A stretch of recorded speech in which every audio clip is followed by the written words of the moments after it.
I'm sorry the schedule isn't really set for a new story. I had been planning on starting the Boxcar Children, but with things as they are around the country, things are also a little unsteady, schedule wise for me at least, because some people are staying home going with the quarantine, whereas the people who aren't quarantining are picking up shifts and all of that stuff. Gotta bring books to the world, because what better thing to do during a quarantine but read. So, anyways, I decided until then that I was going to do collections of short stories. So, some days I'll be doing the complete works of Sherlock Holmes, as you can see up there in the corner. Nope, there we go. Um, I might get some Grimm's fairy tales and some Hans Christian Andersen fairy tales and read those to have more family friendly streams. The Sherlock Holmes, even though they make some kid friendly Sherlock Holmes movies and shows and stuff like that, it's really not family friendly because there is a lot of drug use by Sherlock Holmes himself. He does, was it cocaine? Or no, I think it was heroin. I think that was it. Well, you'll see, because, it comes up every now and again. It's not like super prominent, but it is definitely there. If you feel okay, with mentioning it to your kids, now don't do this and all that stuff, you can go ahead and, have your kids watch this. That's fine, but just wanted to give you a warning. That is something that shows up. Anyways, we're going to work from the beginning of the book to the end. So we are going in chronological order with Adventure 1, A Scandal in Bohemia. And these are all, of course, by Sir Arthur Conan Doyle and printed in the Strand. To Sherlock Holmes, she is always the woman. I have seldom heard him mention her under any other name. In his eyes she eclipses and predominates the whole of her sex. It is not that she felt any emotion akin to love for Irene Adler. All emotions, and that one particularly, were abhorrent to his cold, precise, but admirably balanced mind. He is, I take it, the most perfect reasoning and observing machine that the world has ever seen, but as a lover he would have placed himself in a false position. He never spoke of the softer passions, save with the gibe and a sneer. They were admiring things for the observer, excellent for drawing the veil from men's motives and actions, but for the trained reasoner to admit such intrusion upon his own delicate and finely adjusted temperament was to introduce a distracting factor which might throw a doubt upon all his mental results. Grit in a sensitive instrument, or a crack in one of his own high-powered lenses, would not be more disturbing than a strong emotion in a nature such as his. And yet there was but one woman to him, and that woman was the late Irene Adler, of dubious and questionable memory. I had seen little of Holmes lately. My marriage had drifted us away from each other. My own complete happiness and the home-centered interests which rise up around the man who first finds himself master of his own establishment were sufficient to absorb all my attention. While Holmes, who loathed every form of society with his whole Bohemian soul, remained in our lodgings in Baker Street, buried among his old books, and alternating from week to week between cocaine and ambition, the drowsiness of the drug, and the fierce energy of his own keen nature. He was still, as ever, deeply attracted by the study of crime, and occupied his immense faculties and extraordinary powers of observation in following out these clues, and clearing up those mysteries which had been abandoned as hopeless by the official police.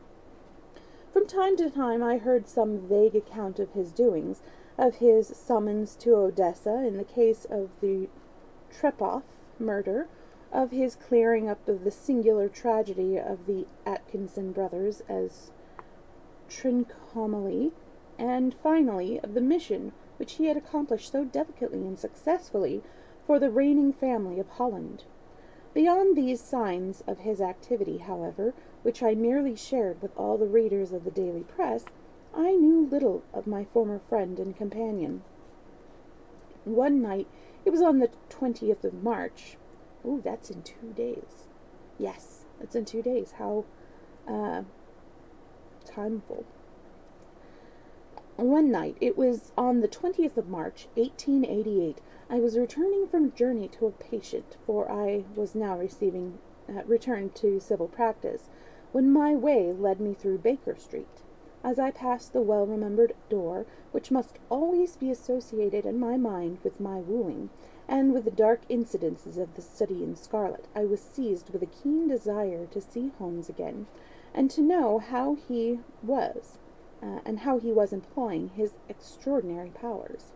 His rooms were brightly lit, and, even as I looked up, I saw his tall, spare figure pass twice in a dark silhouette against the blind.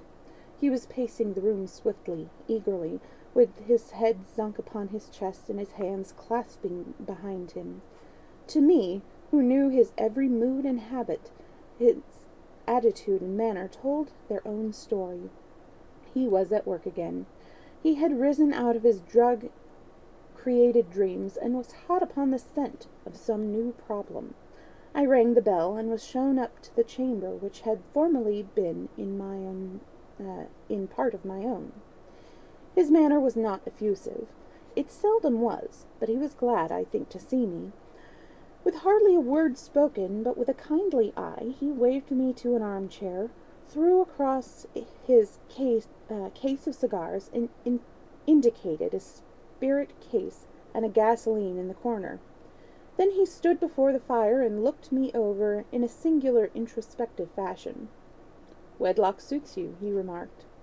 "I think, Watson, that you have put on 7.5 pounds since I saw you." "7," I answered. "Indeed, I should have thought a little more. Just a trifle more, I fancy, Watson. And in practice again, I observe. And did you not tell me that you intended to go into harness?" "Then how do you know?" "I see. I deduce it." "How do I know that you have been getting yourself very wet lately, and that you have most clumsy and careless serving girl?" "My dear Holmes," I said, "this is too much. You would certainly have been burned had you lived a few centuries ago. It is true that I had a country walk on Thursday and came home in a dreadful mess. But as I had changed my clothes, I can't imagine how you deduce it. As to Mary Jane, she is incorrigible, and my wife has given her notice. But there again I fail to see how you work it out." He chuckled to himself and rubbed his long, nervous hands together. "It is simplicity itself," he said. "My eyes tell me that on the inside of your left shoe, just where the firelight strikes it, the leather is scored by 6 almost parallel cuts. Obviously they have been caused by someone who has very carelessly scraped round the edges of the sole in order to remove crusted mud from it. Hence you see my double deduction that you had been out in vile weather, and that you had a particularly malignant boot-splitting specimen of a London slavey. As to your practice, if a gentleman walks into my room smelling of iodoform, with a black mark of nitrite of silver upon his right forefinger, and a bulge on the side of his top hat to show where he has secreted his stethoscope. He has secreted his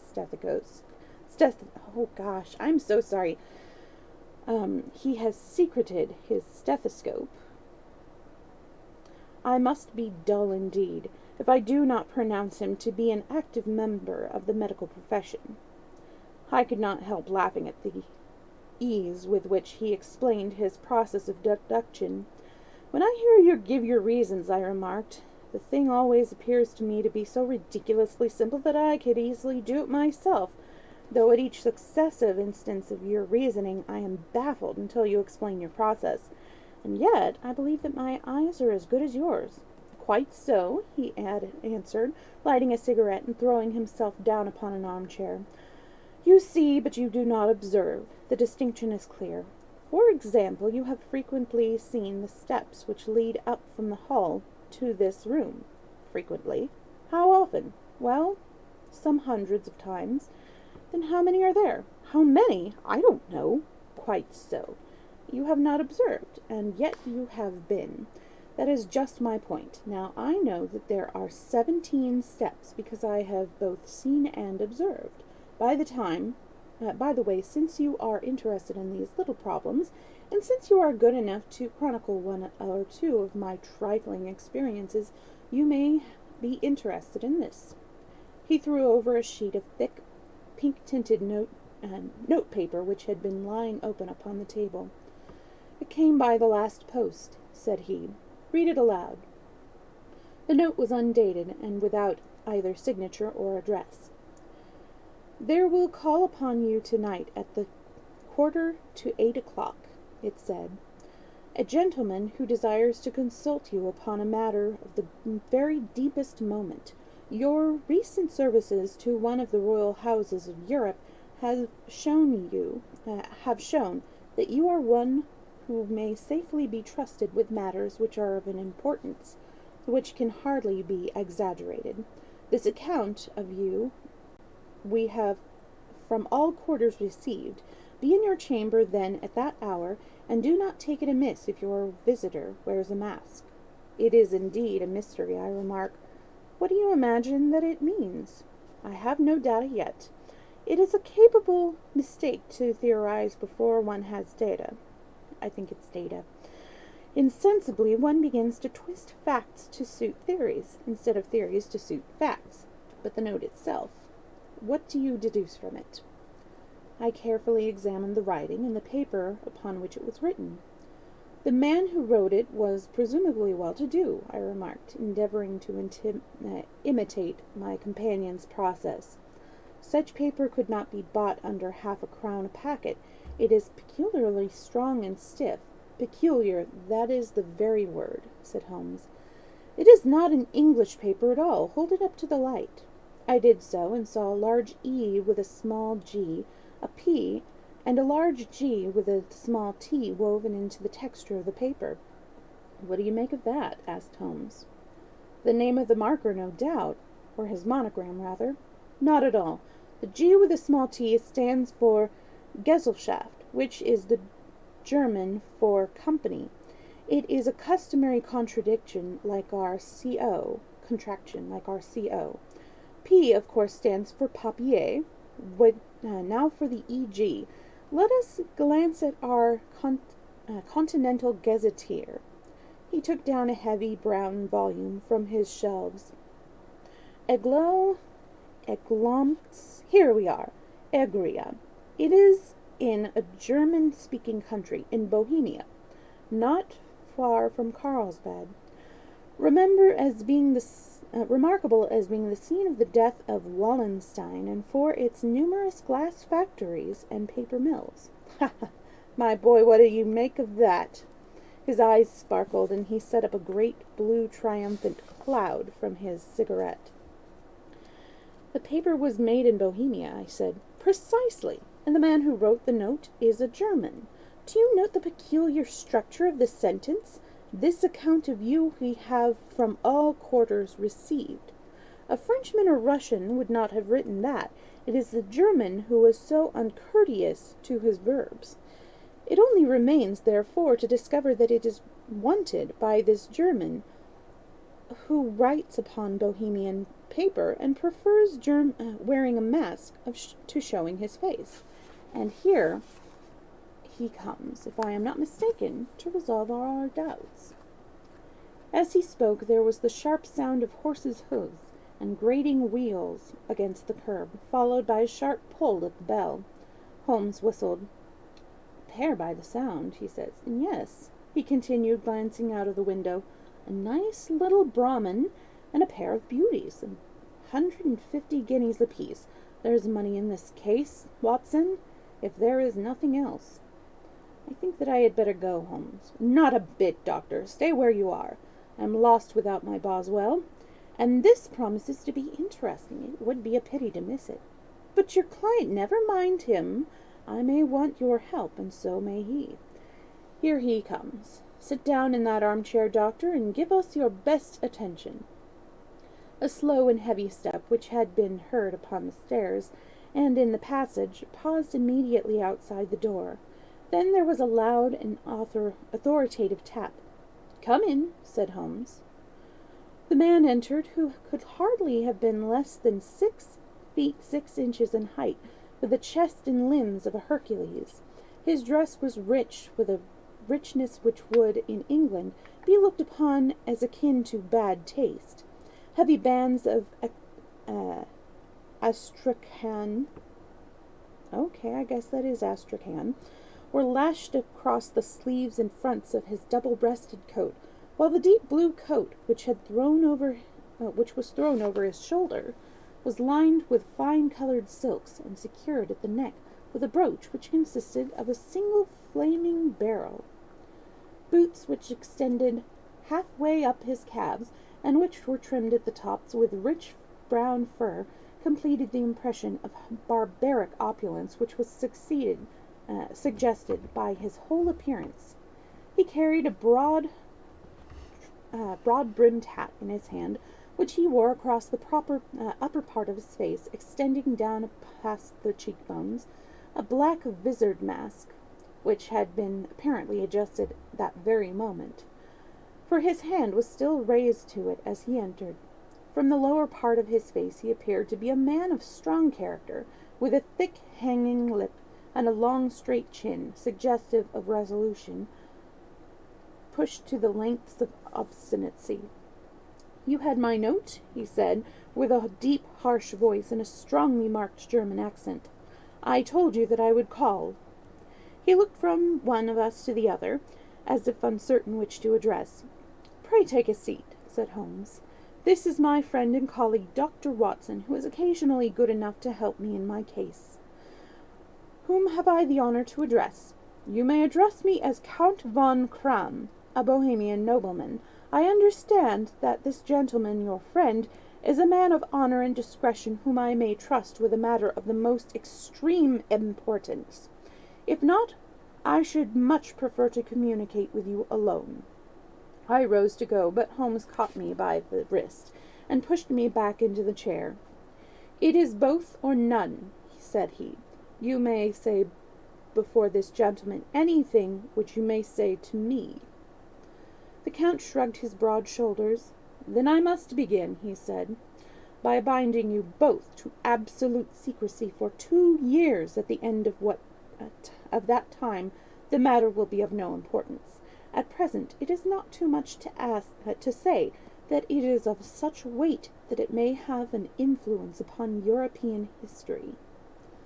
"I promise," said Holmes. "And I." "You will excuse this mask," continued our strange visitor. "The august person who employs me wishes his agent to be unknown to you, and I may confess at once that the title by which I have been called myself is not exactly my own." "I was aware of it," said Holmes dryly.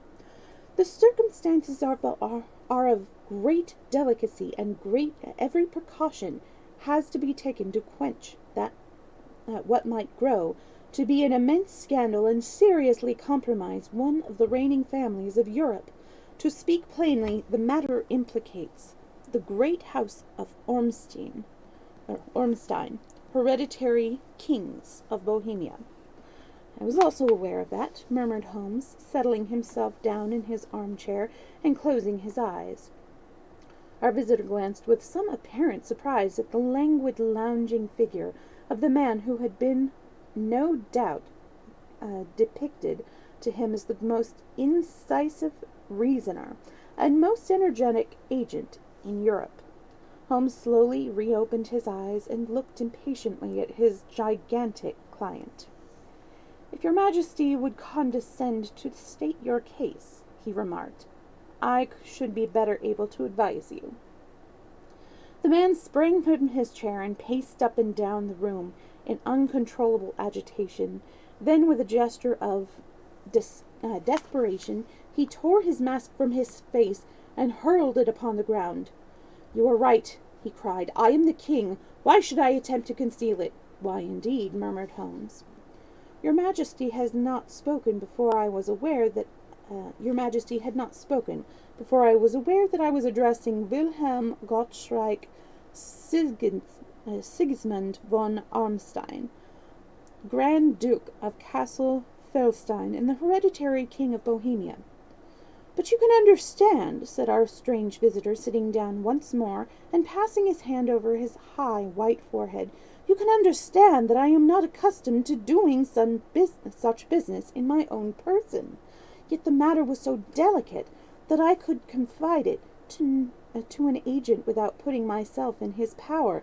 I have come incognito from Prague for the purpose of consulting you." "Then pray consult," said Holmes, shutting his eyes once more. "The facts are briefly these. Some 5 years ago, during a lengthy visit to Warsaw, I saw the acquaintance of a well-known adventuress, Irene Adler. The name is no doubt familiar to you."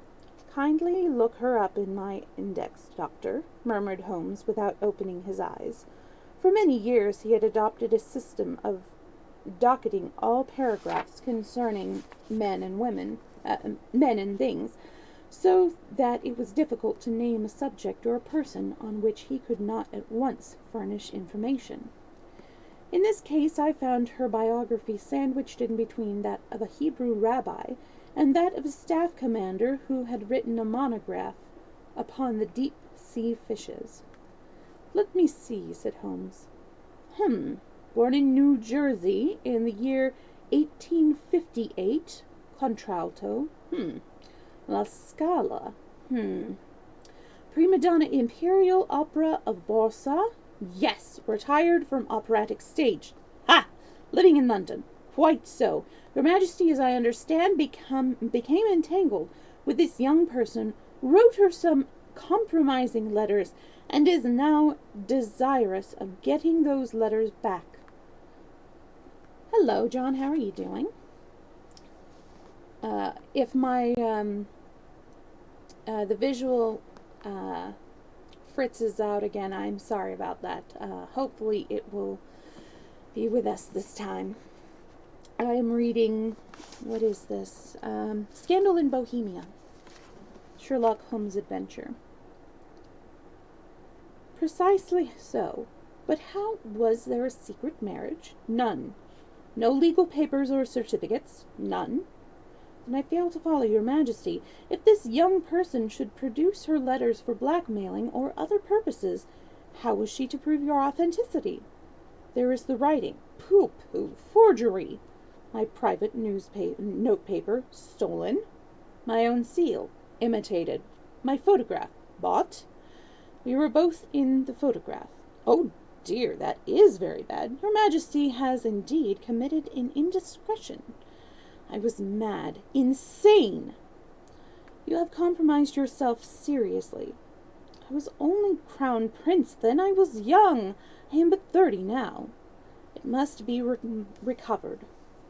We have tried and failed. Your Majesty must pay. It must be bought." "She will not tell." "Stolen, then. 5 attempts have been made. Twice burglars in my pay ransacked her house. Once we diverted her luggage when she traveled. Twice she has been waylaid. There has been no result. No sign of it? Absolutely none." Holmes laughed. "It is quite a pretty little problem," said he. "But a very serious one to me," returned the king reproachfully. "Very indeed. And what does she promise to do with the photograph?" "To ruin me. But how?" "I am about to be married." "So I have heard. To Clotilde Lothman von Sachsen-Meiningen, second daughter of the King of Scandinavia. You may know the strict principles of her family. She is herself the very soul of decency. A shadow of a doubt as to my conduct would bring the matter to an end. And Irene Adler threatens to send them the photograph, and she will do it. I know that she will do it. You do not know her, but she has a soul of steel. She has the face of the most beautiful of women, and the mind of the most resolute of men. Rather than I should marry another woman, there are no lengths to which she would not go. None. You are sure that she has not sent it yet? I am sure. And why? Because she has said that she would send it on the day when the betrothal was publicly proclaimed. That will be next Monday. Oh, then we have 3 days yet, said Holmes with a yawn, which is very fortunate, as I have 1 or 2 matters of importance to look into just at present. Your Majesty will, of course, stay in London for the present? Certainly. You will find me at the Langham, under the name of the Count von Kram. Then I shall drop you a line to let you know how we progress. Pray do so. I shall be all anxiety. Then, as to money, you have carte blanche. Absolutely. I tell you that I would give one of the provinces of my kingdom to have that photograph. And for present expenses, the king took a heavy chamois leather bag from under his cloak and laid it on the table. There are 300 pounds in gold and 700 in notes, he said. Holmes scribbled a receipt upon a sheet of his notebook and handed it to him. And mademoiselle's address? He asked. Is Bryony Lodge, Serpentine Avenue, St. John's Wood. Holmes took a note of it. One other question, he said. Was the photograph a cabinet? It was. Then good night, Your Majesty, and I trust that we shall soon have some good news for you. And good night, Watson, he added, with the wheels of the Royal Brahmin rolled down the street. If you will be good enough to call tomorrow afternoon at 3 o'clock, I should like to chat that little matter over with you. I'm going to take a small break. There is a chapter break, and have a little bit of tea. So I mentioned at the beginning of this that I was working through all of these in chronological order. It appears that it's not going to be in chronological order. I apologize for that. All right, so we will continue. At 3 o'clock precisely, I was at Baker Street, but Holmes had not yet returned. The landlady informed me that he had left the house shortly after 8 o'clock in the morning. I sat down beside the fire, however, with the intention of awaiting him, however long he might be. I was already deeply interested in his inquiry, for, though it was surrounded by none of the grim and strange features which are associated with the 2 crimes which I have already recorded, still the nature of the case and the exalted station of his client gave it a character of his own. Indeed, apart from the nature of the investigation which my friend had on hand, there was something of in his masterly grasp of the situation and his keen, incisive reasoning, which made it a pleasure to me to study this system at work, and to follow the quick, subtle methods by which he disentangled the most inextricable mysteries. So accustomed was I to his invariable success that the very possibility of his failings had ceased to enter into my head. It was close upon 4 before the door opened, and a drunken-looking groom, ill-kempt and side-whiskered, with an inflamed face and disreputable clothes, walked into the room. Accustomed as I was to my friend's amazing powers in the use of disguises, I had to look 3 times before I was certain that it was indeed he. With a nod he vanished into the bedroom, whence he emerged in 5 minutes, tweed-suited and respectable as of old. Putting his hands into his pockets, he stretched out his legs in front of the fire, and laughed heartily for some minutes. "Well, really," he cried, and then he chuckled and laughed again until he was obliged to lie back, limp and helpless, in the chair. "What is it?" "It's quite too funny. I'm sure you can never guess how I employed my morning, or what I ended up doing." "I can't imagine. I suppose that you have been watching the habits and perhaps the house of Miss Irene Adler." "Quite so. But the sequel was rather unusual. I will tell you, however. I left the house a little after 8 o'clock this morning in the character of a groom out of work. there is a wonderful sympathy in Freemasonry among horsey men. Be be one of them, and you will know all that there is to know. I soon found Bryony Lodge. It is a bijou villa, with a garden in the back, but built out in front, right up to the road, 2 stories. Chubb lock to the door, large sitting room on the right side, well furnished, with long windows almost to the floor, and those preposterous English window fasteners which a child could open. Behind there was nothing remarkable, save that the passage window could be reached from the top of the coach house. I walked round it and examined it closely from every point of view, but without noting anything else of interest. I then lounged down the street and found, as I expected, that there was a mews in a lane which runs down by one wall of the garden. I lent the ostlers a hand in rubbing down their horses, and I received in exchange 2d, a glass of half and half, 2 fills of shag tobacco, and as much information as I could desire about Miss Adler, to say nothing of half a dozen other people in the neighborhood in whom I was not in the least interested, but whose biographies I was compelled to listen to. And what of Irene Adler? I asked. Oh, she has turned all the men's heads down in that part. She is the daintiest thing under a bonnet on this planet, so say the Serpentine Mews to a man. She lives quietly, sings at concerts, drives out at 5 every day, and returns at 7 sharp for dinner. Seldom goes on at only one male at other times, except when she sings. Has only one male visitor, but a good deal of him. He is dark, handsome, and dashing, never calls less than once a day, and often twice. He is a Mr. Godfrey Norton of the Inner Temple. See the advantages of a cabman as a confidant. They had driven him home a dozen times from Serpentine Mews, and knew all about him. When I had listened to all that they had to tell, I began to walk up and down near Bryony Lodge once more, and to think over my plan of campaign. This Godfrey Norton was evidently an important factor in the matter. He was a lawyer. That sounded ominous. What was the relation between them, and what was the object of his repeated visits? Was she his client, his friend, or his mistress?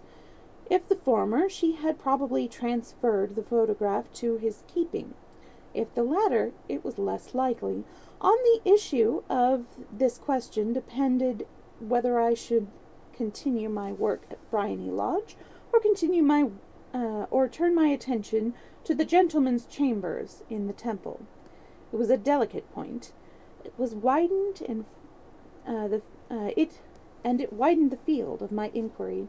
I fear that I bore you with these details, but I have to let you see my little difficulties if you are to understand the situation. I am following you closely, I answered. I was still balancing the matter in my mind when a hansom cab drove up to the Bryony Lodge, and a gentleman sprang out. He was a remarkably handsome man, dark aquiline, and mustachioed. Evidently the man of whom I had heard. He appeared to be in great hurry, shouted to the cabman to wait, and brushed past the maid, who opened the door with the air of a man who was thoroughly at home. He was in the house about half an hour, and I could catch glimpses of him inside the windows of the sitting-room, pacing up and down, talking excitedly, and waving his arms. Of her I could see nothing. Presently she emerged, looking even more flurried than before. As she stepped up to the cab, he pulled a gold watch from his pocket and looked at it earnestly. "Drive like the devil," he shouted. "First to Gross and Hankey's in Regent Street, and then to the Church of St. Monica in the Edgware Road. Half a guinea if you do it in 20 minutes. Away they went, and I was just wondering whether I should not do well to follow them, when up the lane came a neat little landau, the coachman with his coat only half buttoned and his tie under his ear, which all the tags of his harness were sticking out of the buckles. He hadn't pulled up before she shot out of the hall door and into it. I only caught a glimpse of her at the moment, but she was a lovely woman with a face that a man might die for. "The Church of St. Monica, John," she cried, "and half a sovereign if you reach it in 20 minutes. This was quite too good to lose, Watson. I was just balancing whether I should run for it or whether I should perch behind her landau when a cab came through the street. The driver looked twice at such a shabby fare, but I jumped in before he could object. 'The Church of St. Monica,' I said, 'and half a sovereign if you reach it in 20 minutes. It was 25 minutes to 12, and of course it was clear enough that what was in the wind. My cabby drove fast. I don't think I ever drove faster, but the others were there before us. The cab and the landau with their steaming horses were in front of the door when I arrived. I paid the man and hurried into the church. There was not a soul there save the two whom I had followed, and a surpliced clergyman, who seemed to be expostulating with them. They were all three standing in a knot in front of the altar. I lounged up the side aisle by any other idler who had dropped into a church. Suddenly, to my surprise, the three at the altar faced round to me, and Godfrey Norton came running as hard as he could towards me. "Thank God!" he cried. "You'll do. Come, come!" "What then?" I asked. "Come, man, come! Only 3 minutes, or it won't be legal." I was half dragged up the altar, and before I knew it, I found myself mumbling responses which were whispered in my ear, and vouching for things which I knew nothing, and generally assisting in the secure tying up of Irene Adler, spinster, to Godfrey Norton, bachelor. It was all done in an instant, and there was the gentleman thanking me on the one side, and the lady on the other, while the clergyman beamed on me in front. It was the most preposterous position in which I ever found myself in my life, and it was the thought of it that started me laughing just now. It seems that there had been some informality about their license, for the clergyman absolutely refused to marry them without a witness of some sort, and that my lucky appearance saved the bridegroom from having to sally out into the streets in search of the best man. The groom gave me a sovereign, and I meant to wear it on my watch chain in a memory of the occasion. And I mean to. "This is a very unexpected turn of affairs," said I. "And what then?" "Well, I found my plans very seriously menaced. It looked as if the pair might take an immediate departure and so necessitate my prompt and energetic measures on my part. At the church door, however, they separated, he driving back to the temple, and she to her own house. 'I shall drive out in the park at 5 as usual,' she said, as she left him. I heard no more. They drove away in different directions, and I went off to make my own arrangements." "Which are?" "Some cold beef and a glass of beer," he answered, ringing the bell. "I have been too busy to think of food, and I am likely to be busier still this evening. By the way, Doctor, I shall want your cooperation." "I shall be delighted." "You don't mind breaking the law?" "Not in the least." "No running a chance of arrest?" "Not in a good cause?" "Oh, the cause is excellent. Then I am your man." "I was sure that I might rely on you. But what is it you wish?" "When Mrs. Turner has brought in the tray, I will make it clear to you. Now," he said, as he turned hungrily on the simple fare that our landlady had provided, "I must discuss it while I eat, for I have not much time. It is nearly 5 now. In 2 hours we must be on the scene of action. Miss Irene, or Madame, rather, returns from her drive at 7. We must be at Briony Lodge to meet her. And what then? You must leave that to me. I have already arranged what is to occur. There is only one point in which I must insist. You must not interfere, come what may. You understand? I am to be neutral? To do nothing whatever.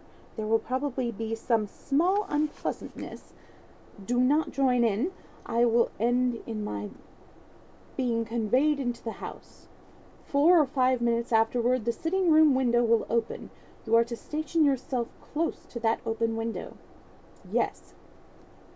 You are to watch me, for I will be visible to you. Yes.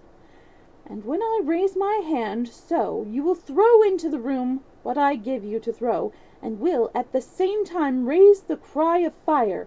You must follow me? You quite follow me? Entirely. It is nothing very formidable, he said, taking a long cigar-shaped roll from his pocket.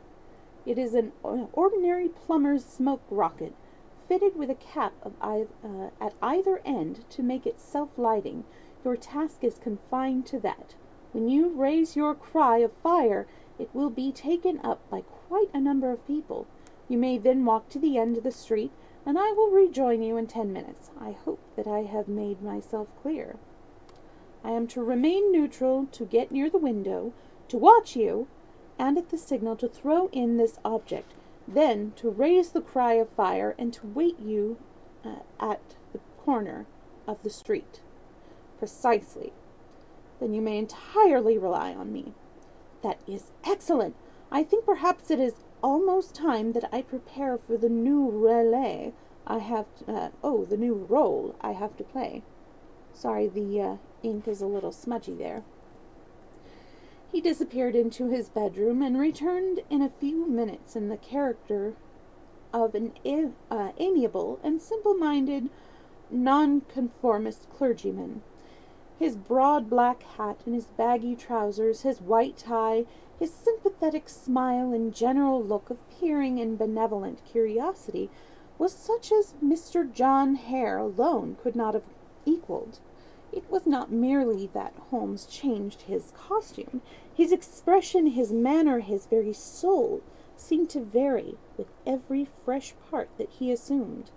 The stage lost a fine actor, even as science lost an acute reasoner, when he became a specialist in crime. It was 6:15 when we left Baker Street, and it still wanted 10 minutes to the hour when we found ourselves in the Serpentine Avenue.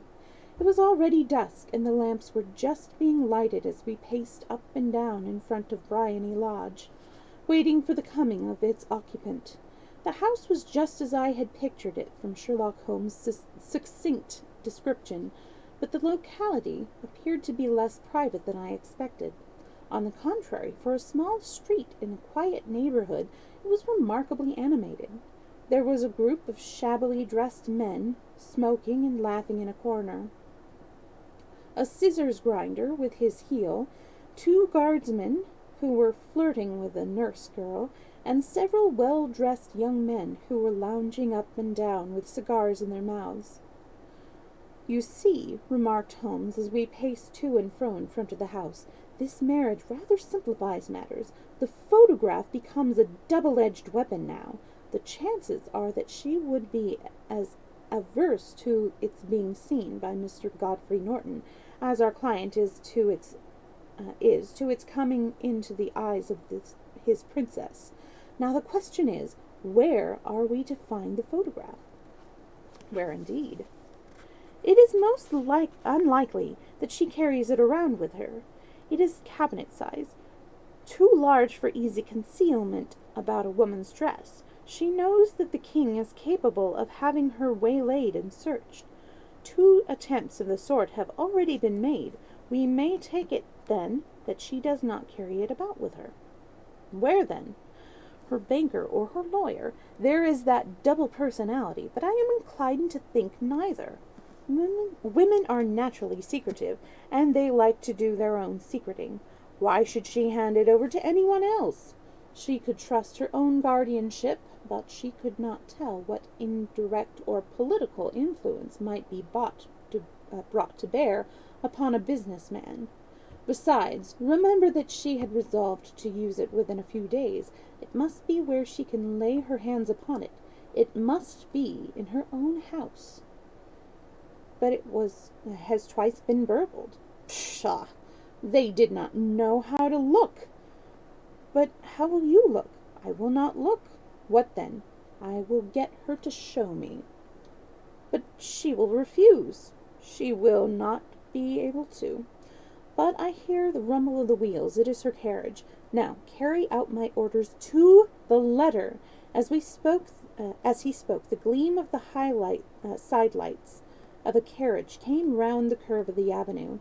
It was a smart little landau, which rattled up to the door of Briony Lodge. As it pulled up, one of the loafing men at the corner dashed toward the door to open it in hopes of earning a copper, but was elbowed away by another loafer who had pushed up with the same intention. A fierce quarrel broke out, which was increased by the two guardsmen, who took sides with one of the loungers, and by the scissors grinder, who was equally hot upon the other side. A blow was struck, and in an instant the lady, who had stepped from her carriage, was the centre of a little knot of flushed and struggling men who struck savagely at each other with their fists and sticks. Holmes dashed into the crowd to protect the lady, but just as he reached her, he gave a cry and dropped to the ground, with the blood running freely down his face. At his fall, the guardsmen took to their heels in one direction, and the loungers in the other, while a number of better-dressed people who had watched the scuffle without taking part in it crowded in to help the lady and to attend to the injured man. Irene Adler, as I will still call her, had hurried up the steps, but she stood at the top with her superb figure outlined against the lights of the hall, looking back into the street. "Is the poor gentleman much hurt?" she asked. "He is dead," cried several voices. No, there's still life in him," shouted another, "but he'll be gone before you can get him to the hospital." "He's a brave fellow," said a woman. They would have had the lady's purse and watch if it hadn't been for him. They were a gang, and a rough one, too. Ah, he's breathing now." "He can't lie in the street. May we bring him in, ma'am?" "Surely. But put him into the sitting room. There is a comfortable sofa. This way, please." Slowly and solemnly he was borne into Briony Lodge and laid out in the principal room, while I still observed the proceedings from my post by the window. The lamps had been lit, but the blinds had not been drawn, so that I could see Holmes as he lay upon the couch. I do not know whether he was seized with compunction at that moment for the part he was playing, but I know that I never felt more heartily ashamed of myself in my life than when I saw the beautiful creature against whom I was conspiring, or the grace and kindliness with which she waited upon the injured man. And yet it would be the blackest treachery to Holmes to draw back now from the part which he had entrusted to me. I hardened my heart and took the smoke rocket from under my ulster. After all, I thought, we are not injuring her. We are but preventing her from injuring another. Holmes had sat up upon the couch, and I saw him motion like a man who was in need of air. A maid rushed across and threw open the window. At the same instant I saw him raise his hand, and at the signal I tossed my rocket into the room with a cry of "Fire!" The word was no sooner out of my mouth than the whole crowd of spectators, well dressed and all, gentlemen, ostlers, and servant-maids, joined in a general shriek of "Fire!" Thick clouds of smoke curled around the room, and out at the open window I caught a glimpse of rushing figures, and a moment later the voice of Holmes from within assured them that it was a false alarm. Slipping through the shouting crowd, I made my way to the corner of the street, and in 10 minutes was rejoiced to find my friend's arm in mine, and to get away from the scene of uproar. He walked swiftly, and in silence for some few minutes, until we had turned down one of the quiet streets which led towards the Edgware Road. "You did it very nicely, Doctor," he remarked. "Nothing could have been better. It is all right. You have the photograph? I know where it is." "And how did you find out?" "She showed me, as I told you that she would." I'm still in the dark. I do not wish to make a mystery, he said, laughing. The matter was perfectly simple. You, of course, saw that everyone in the street was an accomplice. They were all engaged for the evening. I guessed as much. Then, when the row broke out, I had a little moist red paint in the palm of my hand. I rushed forward, fell down, clapped my hand to my face, and became a piteous spectacle. It is an old trick. That also I could fathom. Then they carried me in. She was bound to have me in. What else could she do? And into her sitting room, which was the very room which I suspected. It lay between that and her bedroom, and I was determined to see which. They laid me on a couch. I mentioned for air. They were compelled to open the window, and you had your chance. How did that help you? It was all important. When a woman thinks that her house is on fire, her instinct is at once to rush to the thing that she values most. It is a perfectly overpowering impulse, and I have more than once taken advantage of it. In the case of the Darlington substitution scandal, it was of use to me, and also in the Armsworth Castle business. A married woman grabs at her baby, an unmarried one reaches for her jewel box, but it was clear to me that your lady of today had nothing in the house more precious to her than what we are in quest of. She would rush to secure it. The alarm of fire was admirably done. The smoke and shouting were enough to shake nerves of steel. She responded beautifully. The photograph is in a recess behind a sliding panel just above the right bell pull. She was there in an instant, and I caught a glimpse of it as she half drew it out. When I cried out that it was a false alarm, she replaced it, glanced at the rocket, rushed from the room, and I have not seen her since. I rose and, making my excuses, escaped from the house. I hesitated whether to attempt to secure the photograph at once, but the coachman had come in, and, as he was watching me narrowly, it seemed safer to wait. A little over-precipitance may ruin all. And now? I asked. Our quest is practically finished. I shall call with the king tomorrow, and with you, if you care to come with us. We will be shown into the sitting room to wait for the lady, but it is possible that when she comes she may find neither us nor the photograph. It might be a satisfaction to his majesty to regain with his own hands. And when will you call? At 8 in the morning. She will not be up, but so that we shall have a clear field. But, besides, we must be prompt, for this marriage may mean a complete change in her life and habits. I must wire to the king without delay. We had reached Baker Street and had stopped at the door. He was searching his pocket for the key, when someone passing said, "Good night, Mr. Sherlock Holmes." There were several people in the pavement at the time, but the greeting appeared to come from a slim youth in an ulster who had hurried by. "I've heard that voice before," said Holmes, staring down the dimly lit street. "I wonder who the deuce that could have been." I'm going to take a small break. I keep forgetting that, given the time, and also Sherlock Holmes, he is a bit sexist. So, all these interesting things I'm remembering as I revisit the classics.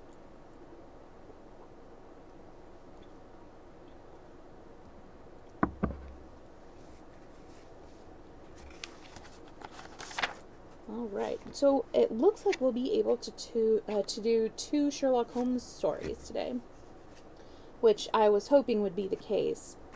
They're on the shorter side. All right, so section 3. I slept at Baker Street that night, and we were engaged upon our toast and coffee in the morning when the King of Bohemia rushed into the room.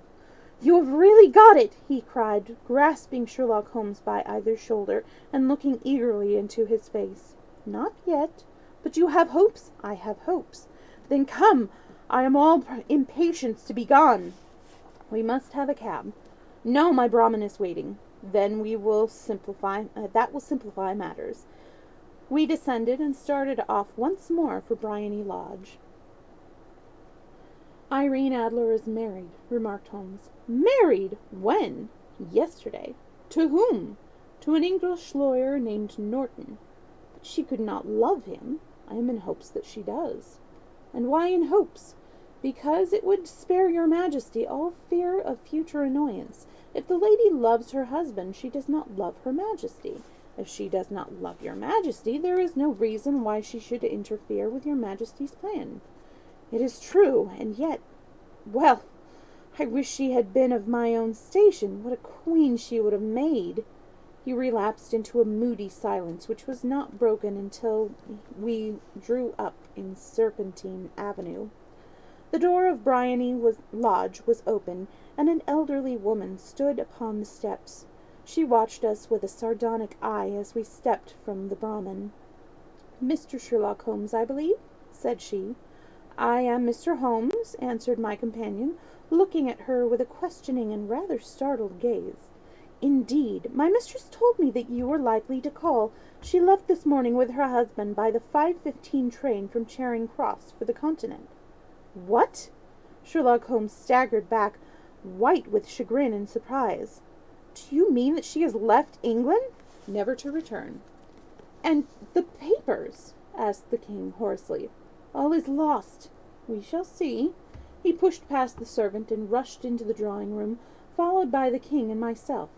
The furniture was scattered about in every direction, with dismantled shelves and open drawers, as if the lady had hurriedly ransacked them before her flight. Holmes rushed to the bell-pull, tore back a small sliding shutter, and, plunging in his hand, pulled out a photograph and a letter. The photograph was of Irene Adler herself in evening dress. The letter was subscribed to Sherlock Holmes, Esquire, to be left till called for. My friend tore it open, and we all read it together. It was dated at midnight of the preceding night, and ran in this way. "My dear Mr. Sherlock Holmes, you really did it very well. You took me in completely. Until after the alarm of fire I had not a suspicion. But then, when I found how I had betrayed myself, I began to think. I had been warned against you months ago. I had been told that if the king employed an agent, it would certainly be you, and your address had been given me. Yet with all this, you made me reveal what you wanted to know. Even after I became suspicious, I found it hard to think evil of such a dear, kind old clergyman. But you know, I have been trained as an actress myself. Male costume is nothing new to me. I often take advantage of the freedom which it gives. I sent John the coachman to watch you upstairs, got into my walking clothes, as I call them, and came down just as you departed. Well, I followed you to your door, and so made sure that I was really an object of interest to the celebrated Mr. Sherlock Holmes. Then I, rather imprudently, wished you good night, and started for the Temple to see my husband. We both thought the best resource was flight, then pursued by so formidable an antagonist. So you will find the nest empty when you call in tomorrow. As to the photograph, your client may rest in peace. I love and am loved by a better man than he. The king may do what he will without hindrance from one whom he had crudely wronged. I keep it only to safeguard myself, and to preserve a weapon which will always secure me from any steps which he might take in the future. I leave a photograph which he might care to possess, and I remain, dear Mr. Sherlock Holmes, very truly yours, Irene Norton, née Adler." "What a woman! Oh, what a woman!" cried the King of Bohemia, when we had all three read this epistle. "Did I not tell you how quick and resolute she was? Would she not have made an admirable queen? Is it not a pity that she was not on my level? From what I have seen of the lady, she seems, indeed, to be on a very different level to your Majesty," said Holmes coldly. "I am sorry that I have not been able to bring your Majesty's business to a more successful conclusion. On the contrary, my dear, cried the king. "Nothing could be more successful. I know that her word is inviolate. Yeah. The photograph is now as safe as if it were on fire." "I am glad to hear your Majesty say so. I am immensely indebted to you. Pray tell me in what way I can reward you. This ring," he slipped an emerald snake ring from his finger and held it out upon the palm of his hand. "Your Majesty has something which I should value even more highly," said Holmes. "You have but to name it. This photograph." The king stared at him in amazement. "Irene's photograph!" he cried. "Certainly, if you wish it." "I thank your Majesty. Then there is no more to be done in the matter. I have the honor to wish you a very good morning." He bowed and turned away without observing the hand which the king had stretched out to him. He set off in my company for his chambers. And that was how a great scandal threatened to affect the King of Bohemia, and how the best plans of Mr. Sherlock Holmes were beaten by a woman's wits. He used to make merry over the cleverness of women, but I have not heard him do it late. And when he speaks of Irene Adler, in which he refers to her photograph, it is always under the honorable title of the woman.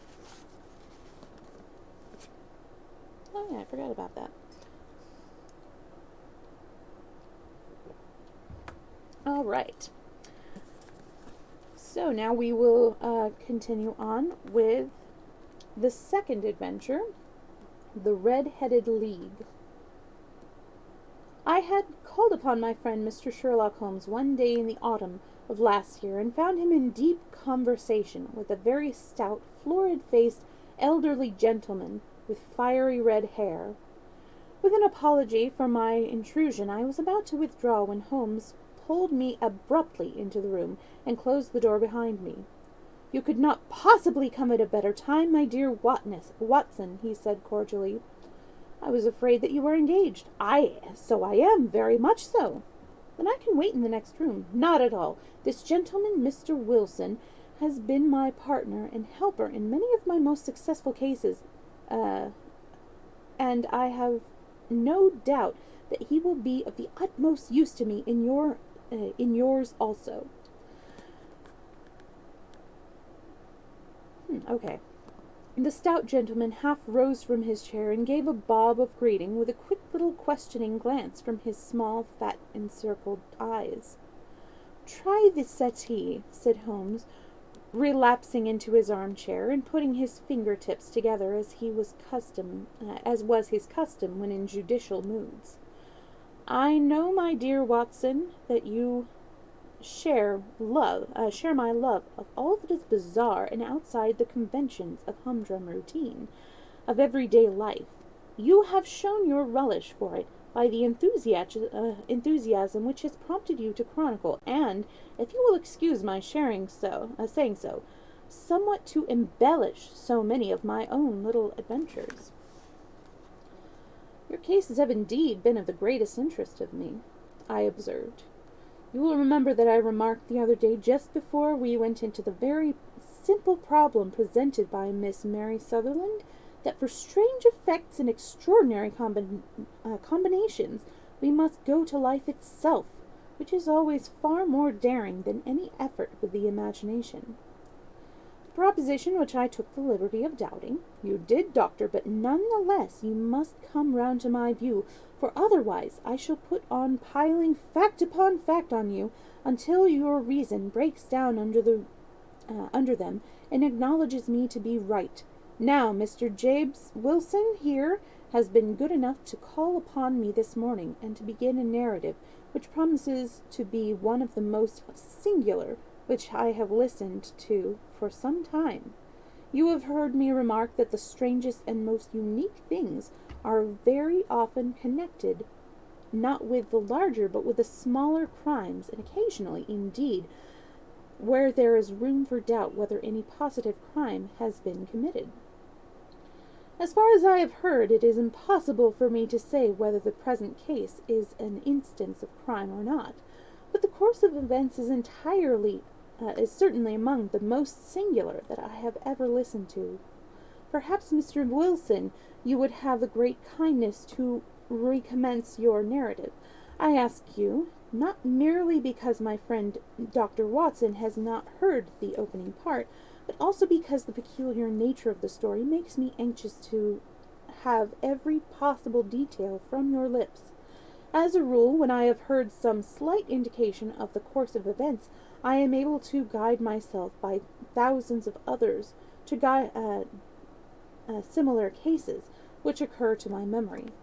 In the present instance, I am forced to admit that the facts are, to the best of my belief, unique. The portly client puffed out his chest with an appearance of some little pride and pulled a dirty and wrinkled newspaper from the inside pocket of his greatcoat.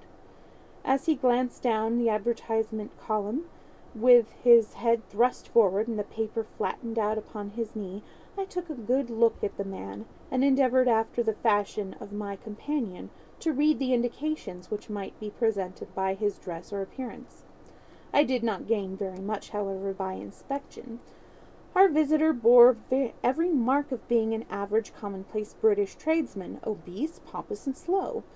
He wore rather baggy grey shepherd's check trousers, a not over-clean black frock coat, unbuttoned in the front, and a drab waistcoat with a heavy brassy Albert chain and a square pierced bit of metal dangling down as an ornament. A frayed top hat and a faded brown overcoat with a wrinkled velvet collar lay upon a chair beside him. Altogether, look as I would, there was nothing remarkable about the man save his blazing red head and the expression of extreme chagrin and discontent upon my features.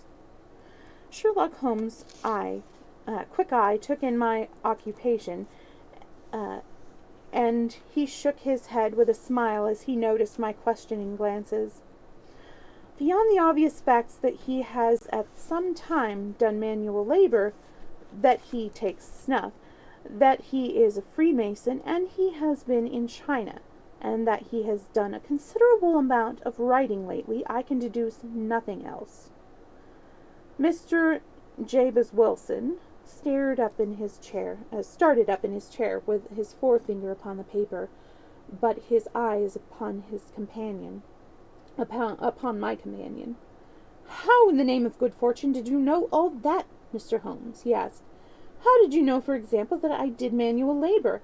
It's as true as gospel, for I began as a ship's carpenter. Your hands, my dear sir, your right hand is quite a size larger than your left. You have worked with it, and the muscles are more developed. Well, the snuff, then, and the Freemasonry? I won't insult your intelligence by telling you how I read that, especially as, rather against the strict rules of your order, you use an arc and compass breastpin. Ah, of course I forgot that. But the writing? What else can be indicated by that right cuff so very shiny for 5 inches, and the left one with the smooth patch near the elbow where you rest it upon the desk? Well, but China. The fish which you have tattooed immediately upon your right wrist, which could only have been done in China. I have made a small study of tattoo marks, and have even contributed to the literature of the subject. That trick of staining the fish's scales of a delicate pink is quite peculiar to China. When, in addition, I see a Chinese coin hanging from your watch chain, the matter becomes even more simple." Mr. Jabez Wilson laughed heavily. "Well, I never," said he. "I thought at first that you had done something clever, but I see that there was nothing in it after all." "I begin to think, Watson," said Holmes, "that I make a mistake in explaining. Omne ignotum pro magnifico. You know, and my poor little reputation, such as it is, I will suffer shipwreck if I am so candid. Can you not find the advertisement, Mr. Wilson?" "Yes, I have got it now," he answered, with his thick red finger planted halfway down in the column. "Here it is. This is what began it all. You just read it for yourself, sir." I took the paper from him and read as follows: "To the Red-Headed League, on account of the bequest of the late Ezekiel Hopkins of Lebanon, Pennsylvania, USA, there is now another vacancy open which entitles a member of the League to a salary of £4 a week for purely nominal services. All red-headed men who are sound in body and mind above the age of 21 years are eligible. Apply in person on Monday at 11 o'clock to Duncan Ross at the offices of the League, 7 Pope's Court, Fleet Street. What on earth does that mean? I ejaculated after I had twice read over the extraordinary announcement. Holmes chuckled and wriggled in his chair, as was his habit in high spirits. "It is a little off the beaten track, isn't it?" he said. "And now, Mr. Wilson, off you go at the scratch, and tell us all about yourself, your household, and the effect that this advertisement had upon your fortunes. You will first make a note, Doctor, of the paper and the date." "It is the Morning Chronicle of April 27th, 1890, just 2 months ago." "Very good. Now, Mr. Wilson." "Well, it is just as I have been telling you, Mr. Sherlock Holmes," said Jabez Wilson, mopping his forehead. "I have a small pawnbroker's business at Cogburn Square, near the city. It is not a very large affair, and of late years it has not done more than just give me a living. I used to be more able to keep 2 assistants, but now I only keep 1, and I would have a job to pay him, but that he is willing to come for half wages, so as to learn the business." "What is the name of the obliging youth?" asked Mr. Sherlock Holmes. "His name is Vincent Spaulding, and he is not such a youth either. It's hard to say his age. I should not wish a smarter assistant, Mr. Holmes, and I know very well that he could better himself and earn twice what I am able to give him. But after all, if he is satisfied, why should I put ideas in his head?" "Why, indeed? You seem most fortunate in having an employee, one who comes under the full market price. It is not a common experience among employers in this age.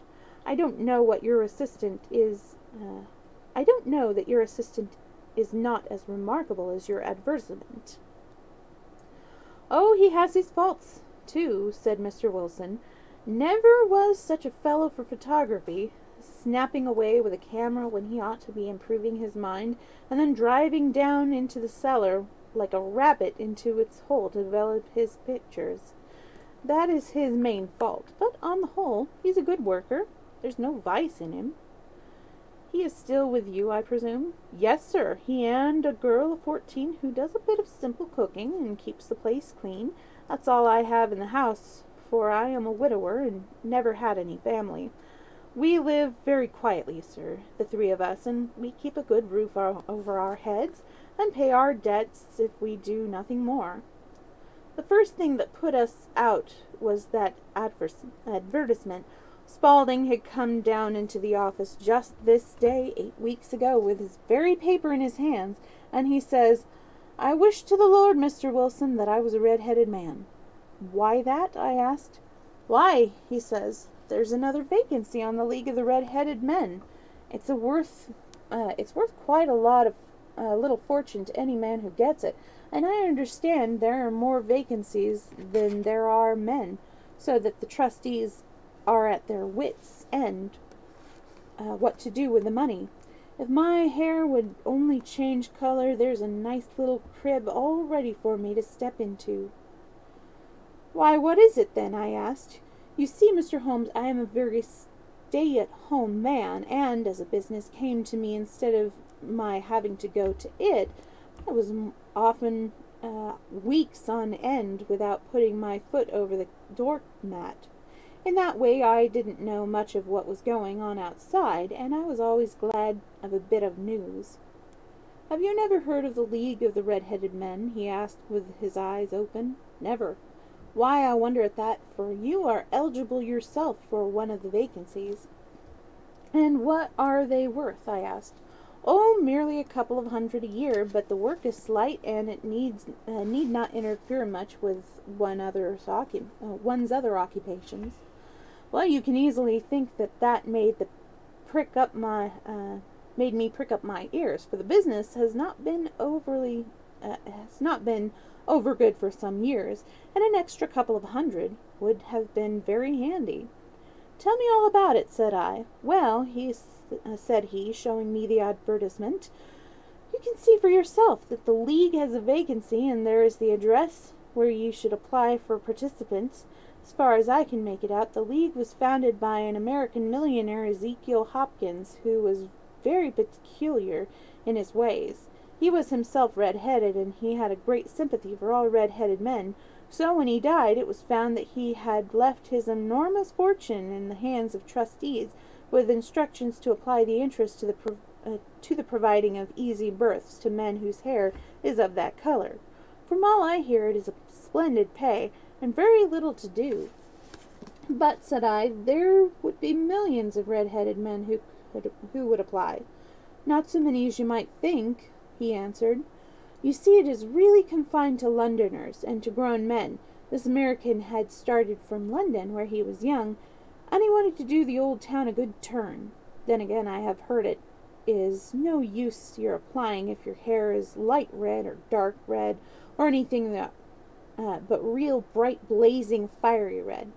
Now, if you cared to apply, Mr. Wilson, you could just walk in, but perhaps it would hardly be worth your while to put yourself out of the way for the sake of a few £100. Now it is a fact, gentlemen, as you may see for yourself, that my hair is of a very full and rich tint, so that it seems to me that if there was to be any competition in the matter, I stood as good a chance as any man that I had ever met. Vincent Spaulding seemed to know so much about it that I thought he might prove useful, so I just ordered him to put up the shutters for the day and to come right away with me. He was very willing to have a holiday, so we shut the business up and started off for the address that was given us in the advertisement. I never hoped to see such a sight as that again, Mr. Holmes. Did I skip a page? Sorry about that. Okay, yeah. I never hoped to see such a sight as that again, Mr. Holmes. From north, south, east, and west, every man who had a shade of red in his hair had trampled into the city to answer the advertisement. Fleet Street was choked with red-headed folk, and Pope's Court looked like a coster's orange borough. I should not have thought there were so many in the whole country as were brought together by that single advertisement. Every shade of color they were straw, lemon, orange, brick, Irish setter, liver, clay. But, as Spaulding said, there were not many who had the real vivid flame-colored tint. When I saw how many were waiting, I would have given up in despair, but Spaulding would not hear of it. How he did it I could not imagine, but he pushed and pulled and butted until he got me through the crowd and right up to the steps which led to the office. There was a double stream upon the stairs, some going up in hope and some coming back dejected, but we wedged in as well as we could and soon found ourselves in the office. "Your experience has been a most entertaining one," remarked Holmes, as his client paused and refreshed his memory with a huge pinch of snuff. "Pray continue your very interesting statement."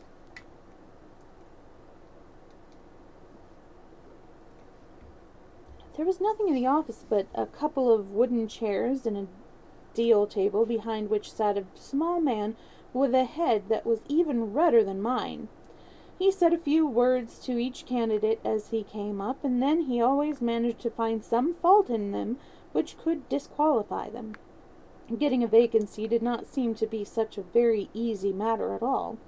However, when our turn came, the little man was much more favorable to me than to any of the others, and he closed the door as we entered, so that he might have a private word with us. "That is Mr. Jabez Wilson," said my assistant, "and he is willing to fill a vacancy in the League." "And he is admirable suited for it," said the other. "He has every requirement. I cannot recall when I have seen anything so fine." He took a step backwards, cocked his head on one side, and gazed at my hair until I felt quite bashful. Then suddenly he plunged forward, wrung my hand, and congratulated me warmly on my success. "It would be injustice to hesitate," said he. "You will, however, I am sure, excuse me for taking an obvious precaution." With that he seized my hair in both his hands and tugged until I yelled with the pain. "There is water in your eyes," said he as he released me. "I perceive that all is as it should be, but we have to be careful, for we have twice been deceived by wigs and once by paint. I could tell you tales of cobbler's wax which would disgust you with human nature." He stepped over to the window and shouted through it at the top of his voice that the vacancy had been filled. A groan of disappointment came up from below, and the folk all trooped away in different directions until there was not a red head to be seen except my own and that of the manager. "My name," said he, "is Mr. Duncan Ross, and I am myself one of the pensioners upon the fund left by our noble benefactor. You are a married man, Mr. Wilson. Have you had a family?" I answered that I had not. His face fell immediately. "Dear me," he said gravely, "that is very serious indeed. I am sorry to hear you say that. The fund was, of course, for the propagation and spread of the redheads, as well as for their maintenance. It is exceedingly unfortunate that you should be a bachelor. My face lengthened at this, Mr. Holmes, for I thought that I was not to have the vacancy after all. But after thinking it over for a few minutes, he said that it would be all right. In the case of another, he said, the objection might be fatal, but we must stretch a point in favor of a man with such a head of hair as yours. When shall you be able to enter upon your new duties? Well, it is a little awkward, for I have a business already, said I. Oh, never mind about that, Mr. Wilson, said Vincent Spaulding. I shall be able to look after that for you. What would be the hours? I asked. 10 to 2. Now, a pawnbroker's business is mostly done in an evening, Mr. Holmes, especially Thursday and Friday evening, which is just before payday. So it would suit me very well to earn a little in the mornings. Besides, I knew that my assistant was a good man, and that he would see to anything that turned up. That would suit me very well, said I. And the pay? It's £4 a week, and the work is purely nominal.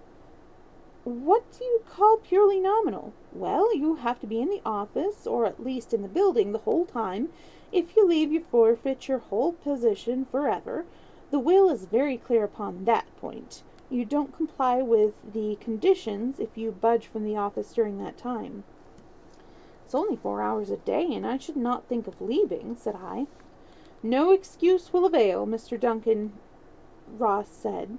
Neither sickness nor business nor anything else. There you must stay, or you lose your billet. And the work is to copy out the Encyclopedia Britannica. There is the first volume of it in that press. You must find your own ink, pens, and blotting paper, but we provide this table and chair. Will you be ready tomorrow? Certainly, I answered. Then goodbye, Mr. Jabez Wilson, and let me congratulate you once more on the important position which you have been fortunate enough to gain. He bowed me out of the room, and I went home with my assistant, hardly knowing what to say or do. I was so pleased with my own good fortune. Well, I thought over the matter all day, and by evening I was in low spirits again, for I had quite persuaded myself that the whole affair must be some kind of great hoax or fraud, though what its object might be I could not imagine. It seemed altogether past belief that anyone could make such a will, or that they would pay such a sum of doing anything so simple as copying out the Encyclopedia Britannica. Vincent Spaulding did what he could to cheer me up, but by bedtime I had reasoned myself out of the whole thing. However, in the morning I determined to have a look at it anyhow, so I brought a penny bottle of ink, and with a quill pen and several sheets of foolscap paper, I started off for Pope's Court. Well, to my surprise and delight, everything was right as possible. The table was set out ready for me, and Mr. Duncan Ross was there to see that I got fairly to work. He started me off upon the letter A, and then he left me, but he would drop in from time to time to see that all was right with me. At 2 o'clock he bade me good day, complimented me upon the amount that I had written, and locked the doors for the office after me. This went on day after day, Mr. Holmes, and on Saturday the manager came in and planked down 4 golden sovereigns for my week's work. It was the same next week and the same the week after. Every morning I was there at 10, and every afternoon I left at 2. By degrees Mr. Duncan Ross took to coming in only once of a morning, and then after a time he did not come in at all. Still, of course, I never dared to leave the room for an instant, for I was not sure when he might come, and the billet was such a good one, and suited me so well that I would not risk the loss of it. 8 weeks passed away like this, and I had written about abbots and archery and armors and architecture and Attica, and hoped by diligence that I might get on to the bees before very long. It cost me something in a foolscap, and I had pretty nearly filled a shelf with my writings, and then suddenly the whole business came to an end. Oh, hello, Bard. How are you doing? I'm glad you can make it. To an end? Yes, sir, no later than this morning. I went to my work as usual at 10 o'clock, but the door was shut and locked, with a little square of cardboard hammered on to the middle of the panel with a tack. Here it is, and you can read for yourself. He held up a piece of white cardboard about the size of a sheet of notepaper. It read on in this fashion: "The Red-Headed League is dissolved. October 9, 1890.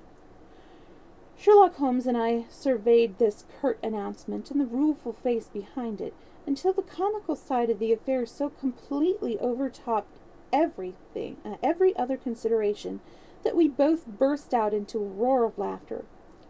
"I could not see that there is anything very funny," cried our client, flushing up to the roots of his flaming head. "If you can do nothing better than to laugh at me, I can go elsewhere." "No, no," cried Holmes, shoving him back into the chair from which he had half risen.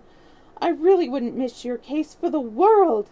It is most refreshingly unusual, but there is, if you will excuse me saying so, something just a little funny about it. Pray, what steps did you take when you found the card upon the door?" "I was staggered, sir. I did not know what to do. Then I called at the offices round, but none of them seemed to know anything about it. Finally, I went to the landlord, who is an accountant living on the ground floor, and I asked him if he could tell me what had become of the Red-Headed League. He said that he had never heard of any such body. Then I asked him who Mr. Duncan Ross was. He answered that the name was new to him. "Well," said I, "the gentleman at number 4. "What, the red-headed man?" "Yes." "Oh," said he, "his name is William Morris. He was a solicitor, and was using my room as a temporary convenience until his new premises were ready. He moved out yesterday." "Where could I find him?" "Oh, at his new offices. He did tell me the address. Yes, 17 King Edward Street, near St. Paul's. I started off, Mr. Holmes, but when I got to that address, it was a manufactory of artificial kneecaps, and no one in it had ever heard of either Mr. William Morris or Mr. Duncan Ross." "And what did you do then?" asked Mr. Holmes. "I went home to Saxe Cogburn Square, and I took the advice of my assistant, but he could not help me in any way. He could only say that if I waited I should hear by post. That was not quite good enough, Mr. Holmes. I did not wish to lose such a place without a struggle, so, as I had heard that you were good enough to give advice for poor folk who were in need of it, I came right away to you." "And you did very wisely," said Holmes. "Your case is an exceedingly remarkable one, and I shall be happy to look into it. From what you have told me, I think that it is possible that graver issues hang from it than might at first sight appear." "Grave enough?" said Mr. Jabez Wilson. "Why, I have lost £4 a week." As far as you are personally concerned, remarked Holmes, I do not see that you have any grievances against this extraordinary league. On the contrary, you are, as I understand, richer by some £30, to say nothing of the minute knowledge, which you have gained on every subject which comes under the letter A. You have lost nothing by them. No, sir, but I want to find out about them, and who they are, and what their object was in playing this prank, if it was a prank, upon me. It was a pretty expensive joke for them, for it cost them £32. We shall endeavour to clear up these points for you, and first 1 or 2 questions, Mr. Wilson. This assistant of yours, who first called your attention to the advertisement, how long had he been with you? About a month, then? How did he come? In answer to an advertisement. Was he the only applicant? No, I had a dozen. Why did you pick him? Because he was handy and would come cheap. At half wages, in fact. Yes. What is he like, this Vincent Spaulding? Small, stout-built, very quick in his ways, no hair on his head, though he's not sort of 30, has a white splash of acid upon his forehead. Holmes sat up in his chair in considerable excitement. I thought as much, said he. Have you ever observed that his ears are pierced for earrings? Yes, sir. He told me that a gypsy had done it for him when he was a kid. Said Holmes, sinking back in deep thought. He is still with you? Oh, yes, sir. I have only just left him. And has your business been attended to in your absence? Nothing to complain of, sir. There's never very much to do of the morning. That will do, Mr. Wilson. I shall be happy to give you an opinion upon the subject in the course of a day or two. Today is Saturday, and I hope that by Monday we may come to a conclusion. Well, Watson, said Holmes when our visitor had left, what do you make of it all? I make nothing of it, I answered frankly. It is a most mysterious business. As a rule, said Holmes, the more bizarre a thing is the less mysterious it proves to be. It is your commonplace, featureless crimes which are really puzzling, just as a commonplace face is the most difficult to identify. But I must be prompt over this matter. What are you going to do, then? I asked. To smoke, he answered. It is quite a 3-pipe problem, and I beg that you won't speak to me for 50 minutes. He curled himself up in his chair, with his thin knees drawn up to his hawk-like nose, and there he sat with his eyes closed and his black clay pipe thrusting out like the bill of a strange bird. I had come to the conclusion that he had dropped asleep, and indeed was nodding myself when he suddenly sprang out of his chair with the gesture of a man who has made up his mind, and put his pipe down upon the mantelpiece. Cerasti plays at the St. James Hall this afternoon, he remarked. What do you think, Watson? Could your patient spare you for a few hours? I have nothing to do today. My practice is never very absorbing. Then put on your hat and come. I am going through the city first, and we can have some lunch on the way. I observe that there is a good deal of German music on the program, which is rather more to my taste than Italian or French. It is introspective, and I want to introspect. Come along. We travelled by the Underground as far as Aldersgate, and a short walk took us to Saxe Cogburn Square, and the scene of the singular story which we had listened to in the morning. It was a poky little shabby genteel place where 4 lines of dingy 4-storied brick houses looked out into a small railed-in enclosure, where a lawn of weedy grass and a few clumps of faded laurel bushes made a hard fight against a smoke-laden and incongenial atmosphere. 3 gilt balls and a brown board with Jabez Wilson in white letters upon a corner house announced the place where our red-headed client carried on his business.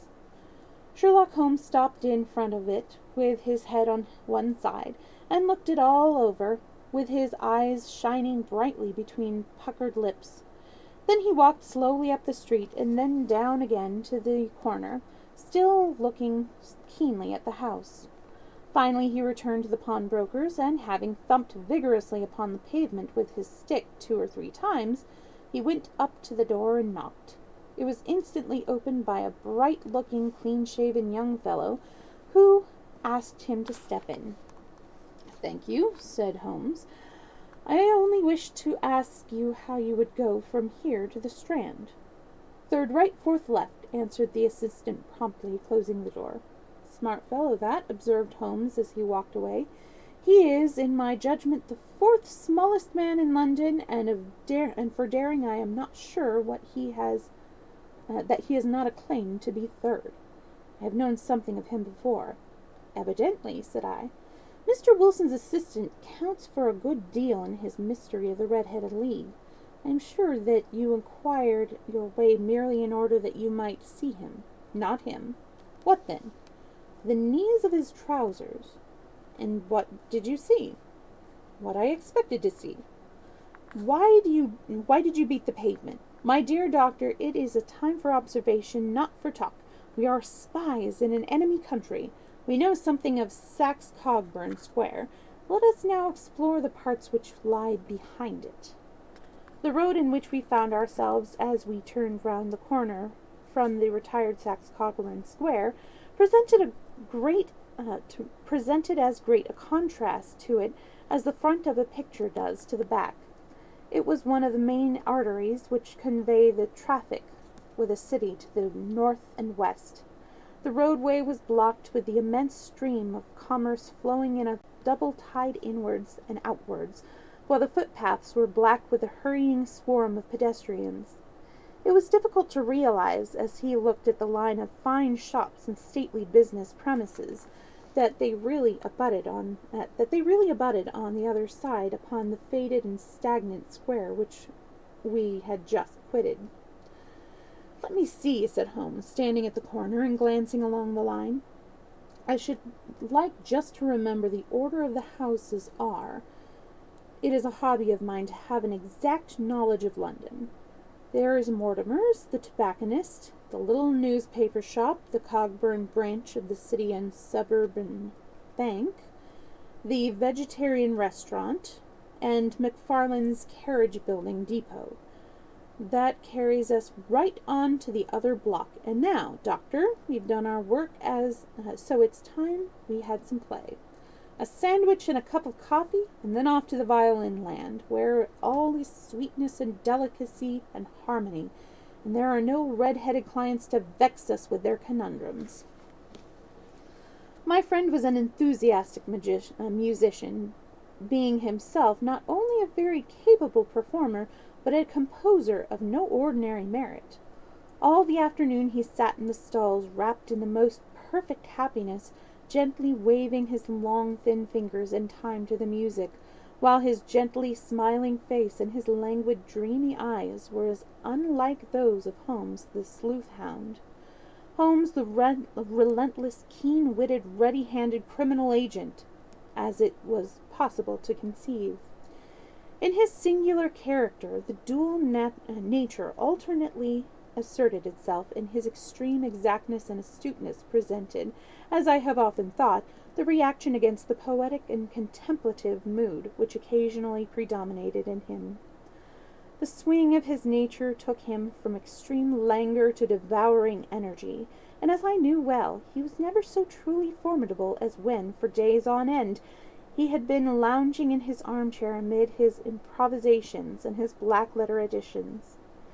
Then it was that the lust of the chase would suddenly come upon him, and that his brilliant reasoning power would rise to the level of intuition, until those who were unacquainted with his methods would look askance at him, as on a man whose knowledge was not that of other mortals. When I saw him that afternoon, so enwrapped in the music of St. James' Hall, I felt that an evil time might be coming upon those whom he had set himself to hunt down. "You want to go home, no doubt, doctor," he remarked as we emerged. Yes, it would be as well. And I have some business to do, which will take some hours. This business at Cogburn Square is serious. Why serious? Considerable crime is in contemplation. I have every reason to believe that we shall be in time to stop it. But today being Saturday rather complicates matters. I shall want your help tonight. At what time? 10 will be early enough. I shall be at Baker Street at 10. Very well. And I say, doctor, there may be some little danger, so kindly put your army revolver in your pocket. He waved his hand, turned on his heel, and disappeared in an instant among the crowd. I trust that I am not more dense than my neighbors, but I was always oppressed with a sense of my own stupidity in my dealings with Sherlock Holmes. Here I had heard that he had what he had heard. I had seen what he had seen, and yet, from his words, it was evident that he was clearly not only what had happened, that he saw clearly, not only what had happened, but what was about to happen, while to me the whole business was still confused and grotesque. As I drove home to my house in Kensington, I thought over it all. From the extraordinary story of the red-headed copier, the encyclopedia, down to the visit of Saxe Coburn Square, and the ominous words with which he had parted from me. What was this nocturnal expedition, and why should I go armed? Where were we going, and what were we to do? I had the hint from Holmes that his smooth-faced pawnbroker's assistant was a formidable man, a man who might play a deep game. I tried to puzzle it out, but gave it up in despair and set the matter aside until night should bring an explanation. It was 9:15 when I started from home and made my way across the park, and so through Oxford Street to Baker Street. 2 hansoms were standing at the door, and as I entered the passage I heard the sound of voices from above. On entering his room I found Holmes in animated conversation with 2 men, one of which I recognized as Peter Jones, the official police agent, while the other was a long, thin, sad-faced man with a very shiny hat and oppressively respectable frock coat. "Ha! Our party is complete," said Holmes, buttoning up his pea-jacket and taking his heavy hunting crop from the rack. "Watson, I think you know Mr. Jones of Scotland Yard. Let me introduce you to Mr. Merryweather, who is to be our companion in tonight's adventure." "We're hunting in couples again, Doctor, you see," said Jones in his consequential way. "Our friend here is a wonderful man for starting a chase. All he wants is an old dog to help him to do the running down." "I hope a wild goose may not prove to be the end of our chase," observed Mr. Merryweather gloomily. "You may place considerable confidence in Mr. Holmes, sir," said the police agent loftily. "He has his own little methods, which are, if he won't mind my saying so, just a little too theoretical and fantastic, but he has the makings of a detective in him. It is not too much to say that once or twice, as in that business of the Sholto murder and the Agra treasure, he has been more nearly correct than the official force." "Oh, if you may say so, Mr. Jones, it is all right," said the stranger with deference. "Still, I confess that I miss my rubber. It is the first Saturday night for 27 years that I have not had my rubber." "I think you will find," said Sherlock Holmes, "that you will play for a higher stake tonight than you have ever done yet, and that the play will be more exciting. For you, Mr. Merryweather, the stake will be some £30,000, and for you, Jones, it will be the man upon whom you wish to lay your hands. John Clay, the murderer, thief, smasher, and forger. He's a young man, Mr. Merryweather, but he is at the lead of the profession, and I would rather have my bracelets on him than on any criminal in London. He is a remarkable man, is young John Clay. His grandfather was a royal duke, and he himself has been to Eton and Oxford. His brain is as cunning as his fingers, and though we meet signs of him at every turn, we never know where to find the man himself. He'll crack a crib in Scotland one week, and be raising money to build an orphanage in Cornwall the next. I've been on his track for years, and have never set eyes on him yet.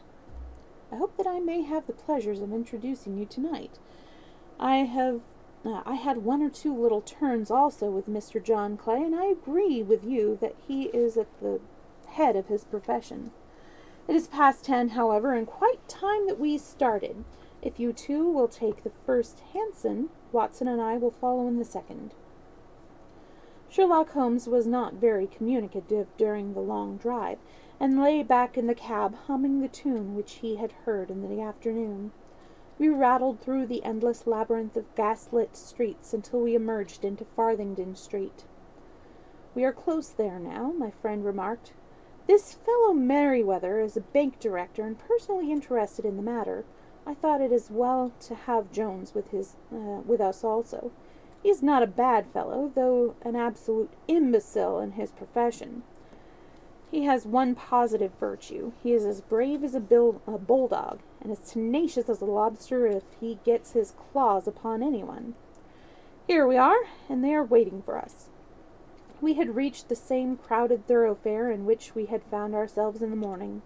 Our cabs were dismissed, and, following the guidance of Mr. Merryweather, we passed down a narrow passage and through the side door which he opened for us.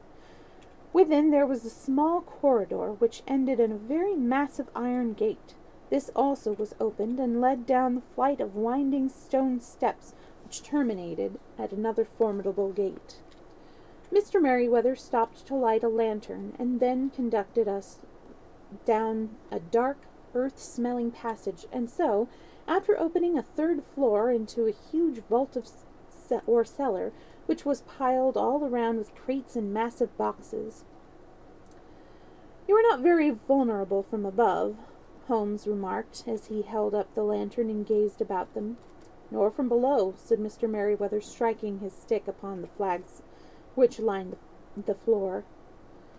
"Why, dear me, it sounds quite hollow," he remarked, looking up in surprise. "I must really ask you to be a little more quiet," said Holmes severely.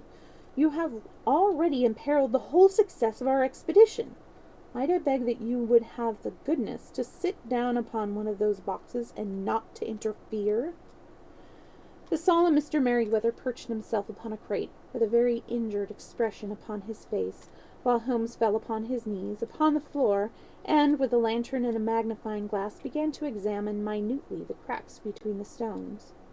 A few seconds sufficed to satisfy him, for he sprang to his feet again, and put his glass in his pocket. "We have at least an hour before us," he remarked, "for they can hardly take any steps until the good pawnbroker is safely in bed. Then they will not lose a minute, for the sooner they do their work, the longer time they will have for their escape. We are at present, Doctor, as no doubt you have divined, in the cellar of the city branch of one of the principal London banks. Mr. Merryweather is the chairman or director, and he will explain to you that there are reasons why the more daring criminals of London should take a considerable interest in this cellar at present." "It is our French gold," whispered the director. "We have had several warnings that an attempt might be made upon it." "Your French gold?" "Yes. We had occasion upon months ago to strengthen our resources, and borrowed for that purpose 30,000 Napoleons from the Bank of France. It had become known that we have never had occasion to unpack the money, and that it is still lying in our cellar. The crate upon which I sit contains 2,000 Napoleons packed between layers of lead foil. Our reserve of bullion is much larger at present than is usually kept in a single branch office, and the directors have had misgivings upon the subject." "Which were very well justified," observed Holmes. "And now it is time that we arranged our little plans. I expect that within an hour matters will come to a head. In the meantime, Mr. Merryweather, we must put the screen over that dark lantern." "And sit in the dark?" "I am afraid so. I had brought a pack of cards in my pocket, and I thought that as we were a partie carrée, you might have your rubber after all. But I see that the enemy's preparations have gone so far that we cannot risk the presence of a light. And first of all, we must choose our positions. There are daring men, and though we shall take them at a disadvantage, they may do us some harm, unless we are careful. I shall stand behind this crate, and do you conceal yourself behind those. Then, when I flash a light upon them, close in swiftly. If they fire, Watson, have no compunction about shooting them down. I placed my revolver cocked upon the top of the wooden case behind which I crouched. Holmes shot the slide across the front of his lantern and left us in pitch darkness, such an absolute darkness as I have never before experienced. The smell of hot metal remained to assure us that the light was there, ready to flash out at the moment's notice. To me, with my nerves worked up to a pitch of expectancy, there was something depressing and subduing in the sudden gloom in which the cold, dank air of the vault. They have but one retreat, whispered Holmes. That is back through the house into Saxe Cockburn Square. I hope that you have done what I asked you, Jones? I have an inspector and 2 officers waiting at the front door. Then you have stopped all the holes, and now we must be silent and wait. What a time it seemed! From comparing notes afterwards, it was about an hour and a quarter, and yet it appeared to me that the night must have almost gone, and the dawn be breaking above us. My limbs were weary and stiff, for I feared to change my position. Yet my nerves were worked up to the highest pitch of tension, and my hearing was so acute that I could not only hear the gentle breathing of my companions, but I could distinguish the deeper, heavier intake of the bulky Jones from the thin, sighing note of the bank director. From my position I could look over the case in the direction of the floor. Suddenly my eyes caught the glint of a light. At first it was but a lurid spark upon the stone pavement. Then it lengthened out until it became a yellow line, and then, without any warning or sound, a gash seemed to open, and a hand appeared, a white, almost womanly hand, which felt about in the corner of the little area of light. For a minute or more the hand, with its writhing fingers, protruded out of the floor. Then it was withdrawn as suddenly as it appeared, and all was dark again, save the single lurid spark which marked a chink between the stones. In disappearance, however, was but momentary. With a rending, tearing sound, one of the broad white stones turned over upon its side and left a square, gaping hole through which streamed the light of a lantern. Over the edge there appeared a clean-cut, boyish face which looked keenly about it, and then, with a hand on either side of the aperture, drew itself shoulder-high and waist-high until one knee rested upon the edge. In another instant he stood at the side of the hole, and was hauling after him a companion, lithe and small like himself, with a pale face and a shock of very red hair. "It's all clear," he whispered. "Have you the chisel and the bags? Great Scott! Jump, Archie, jump, and I'll swing for it." Sherlock Holmes sprang out and seized the intruder by the collar. The other dived down the hole and heard the sound of rending cloth as Jones clutched at his shirt. The light flashed upon the barrel of a revolver, but Holmes' hunting crop came down on the man's wrist, and the pistol clinked upon the stone floor. "It's no use, John Clay," said Holmes blandly. "You have no chance at all. "So I see," the other answered with the utmost coolness. "I fancy that my pal is all right, though. I see you have got his coat-tails." "There are 3 men waiting for him at the door," said Holmes. "Oh, indeed, you seem to have done the very thing completely. I must compliment you." "And I you," Holmes answered. "Your red-headed idea was very new and effective." "You'll see your pal again presently," said Jones. He's quicker in climbing down holes than I. Just hold out while I fix the derbies." "I beg that you will not touch me with your filthy hands," remarked our prisoner, as the handcuffs clattered upon his wrist. "You may not be aware that I have royal blood in my veins. Have the goodness also that you address me always to say sir and please." "All right," said Jones, with a stare and a snigger. "Well, would you please, sir, march upstairs where we can get a cab to carry your highness to the police station?" "That is better," said John Clay serenely. He made a sweeping bow to the three of us, and walked quietly off in the custody of the detective.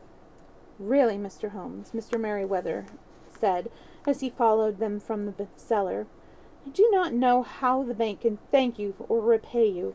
There is no doubt that you have detected and defeated in the most complete manner one of the most determined attempts at bank robbery that has ever come into my experience." "I have had one or two little scores of my own to settle with, Mr. John Clay," said Holmes.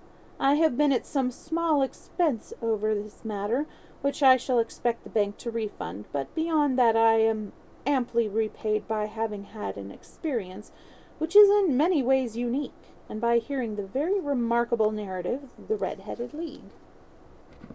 Just taking a sip.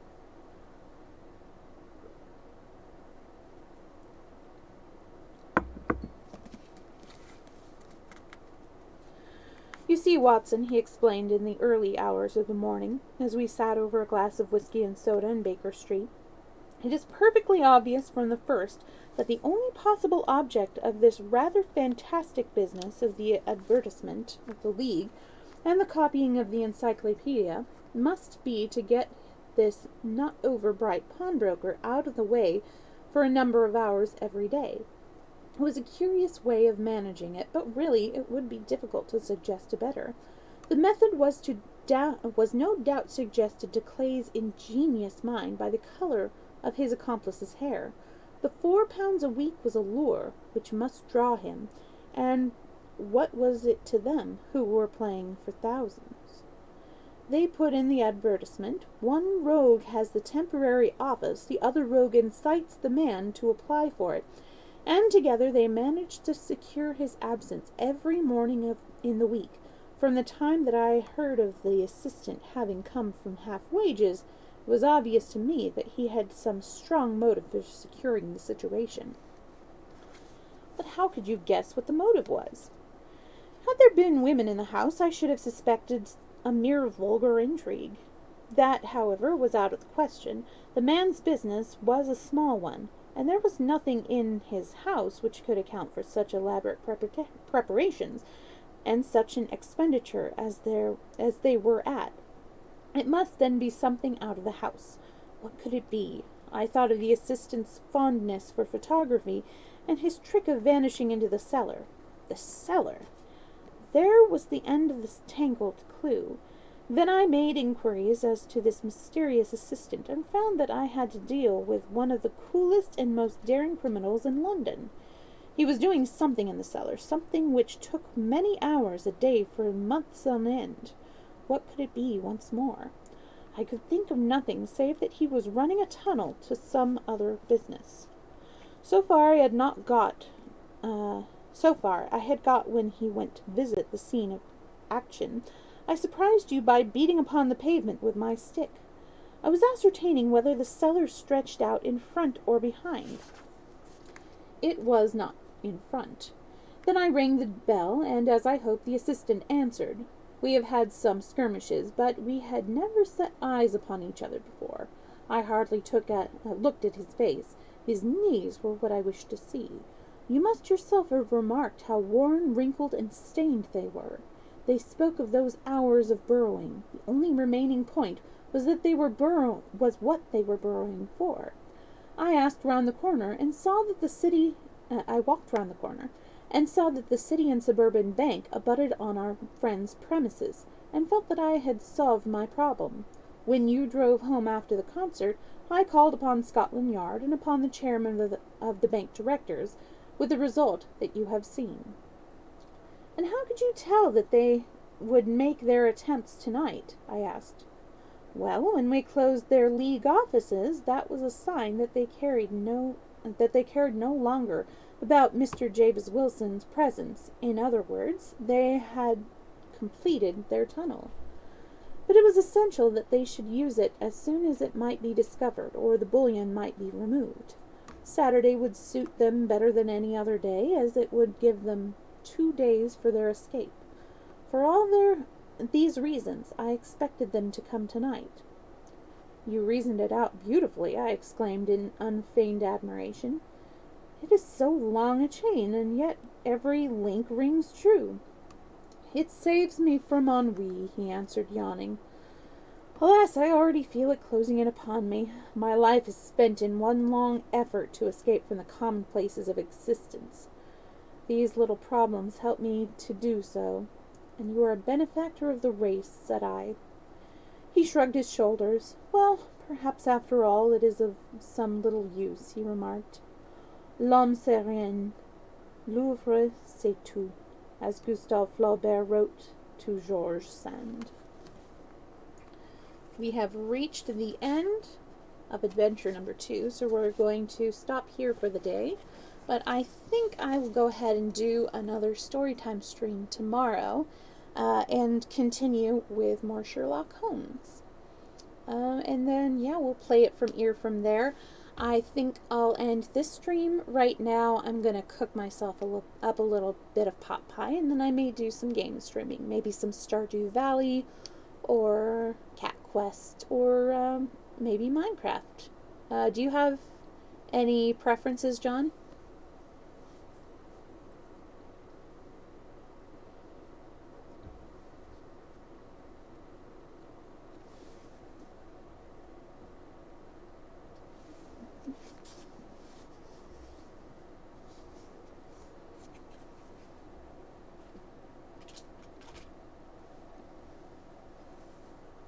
Okay. I might do some Stardew Valley then. I kind of like having Minecraft as a sort of a midnight thing, keep with the midnight Minecraft vibe. But we'll see. I'll see you in a couple of minutes. Bye.